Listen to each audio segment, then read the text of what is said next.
ये कहानी एक नेवी ऑफिसर चार्ल्स और उसकी वाइफ लिंडा की है। चार्ल्स और लिंडा काम के चलते अमेरिका में रहा करते थे, लेकिन उनकी फैमिली का घर मेक्सिको में था।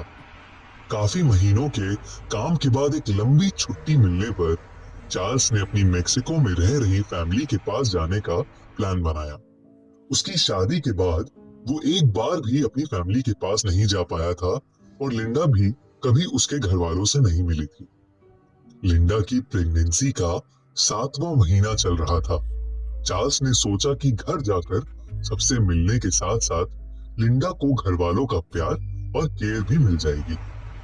आफ्टर ऑल, उनकी फैमिली का सबसे इम्पोर्टेंट मेंबर कुछ ही महीनों में उनकी फैमिली ज्वाइन करने वाला था। जब वो लोग मेक्सिको पहुंचे तो चार्ल्स की फैमिली ने लिंडा का बहुत प्यार से वेलकम किया और उसे खूब सारी मेक्सिकन डिशेस भी खिलाई। लिंडा भी चार्ल्स की मॉम के साथ किचन के काम में हेल्प करवाने लगी।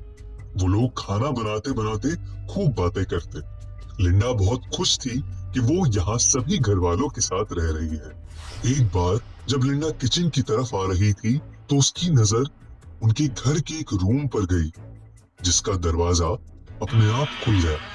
लिंडा ने देखा कि वहां एक छोटी सी बच्ची दीवार की ओर मुंह करके बैठी है और दीवार पर कुछ स्क्रिबल कर रही है। लिंडा उसके थोड़ा पास गई तो अचानक उस बच्ची ने लिंडा को बहुत डरावनी नजर से देखा और लिंडा चीख उठी। उसकी आवाज सुनते ही सारे फैमिली मेंबर्स वहां आ गए और उन्होंने उसे बताया कि वो बच्ची चार्ल्स की बड़े भाई की बेटी है और दिमागी रूप से थोड़ी बीमार है, इसीलिए वो ऐसा बिहेव कर रही है। लिंडा बहुत घबरा गई थी और चार्ल्स उसे अपने कमरे में ले गया ताकि वो थोड़ा रेस्ट कर ले। चार्ल्स ने लिंडा को बताया कि उसकी भतीजी एक रोज घर से गायब हो गई थी। जब आसपास के लोगों ने उसे ढूंढा तो वो समुद्र के पास बेहोश पड़ी मिली। तभी से उसका दिमागी संतुलन बिगड़ा हुआ है और वो उल्टी सीधी हरकतें करती रहती है। लोग कहते हैं कि उसकी यह हालत ला यूरोना को देखने की वजह से हुई है। जब लिंडा ने चार्ल्स से ला यूरोना के बारे में पूछा तब उसने बताया कि वो मेक्सिको के समुद्र के किनारों में भटकती हुई एक आत्मा है, जिसने गुस्से में अपने बच्चों को डुबोकर मार दिया था और अब दूसरे बच्चों को अपना बच्चा समझकर उन्हें अपने साथ ले जाना चाहती है।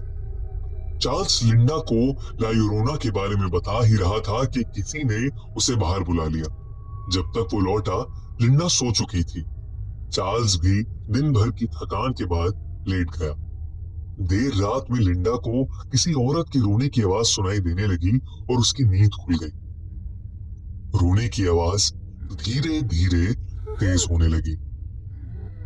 उसे ऐसा लगा जैसे वो औरत उसके करीब आ रही है। अचानक से उनके रूम के दरवाजे पर जोर से धम हुई और वो रोने की आवाज बंद हो गई। लिंडा पहले तो थोड़ा घबराई, पर इस बात पर ज्यादा ध्यान न देकर वो वापस सो गई। अभी उसने आंखें बंद ही करी थी कि कमरे में शीशे के पास पड़ा एक खिलौना बजने लगा।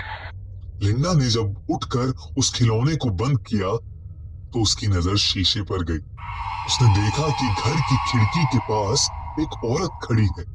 उसने डर के पीछे देखा तो वहां कोई नहीं था, लेकिन जब वो वापस शीशे की तरफ मुड़ी तो वो औरत बिल्कुल उसके पीछे खड़ी थी और उसके हाथ में एक छोटा सा बच्चा था। लिंडा ने जब शीशे में देखा तो उसका बेबी बम गायब हो चुका था। वो औरत लिंडा को देखकर मुस्कुराई और बहुत तेजी से उसे पीछे ढकेला।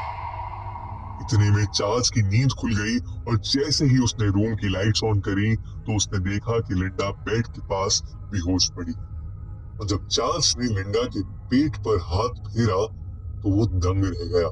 लिंडा के होश आने पर वो बहुत रोई। उसने सारे घर वालों को उसके साथ हुआ किस्सा सुनाया। चार्ल्स की भाभी ने डरते हुए बस एक नाम बोला, ला यूरोना।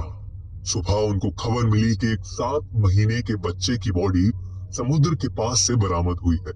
चार्ल्स अपनी वाइफ को लेकर वापस अमेरिका लौट गया और फिर कभी मेक्सिको नहीं आया। इस इंसिडेंट के बाद चार्ल्स ने समुद्र के पास जाना छोड़ दिया और अपनी नेवी की जॉब से भी रिजाइन कर दिया।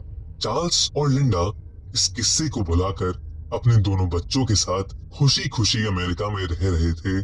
तभी एक दिन उनका बेटा अपने दोस्तों के साथ खेलते खेलते समुद्र के पास बॉल उठाने गया और उसे एक आवाज सुनाई दी।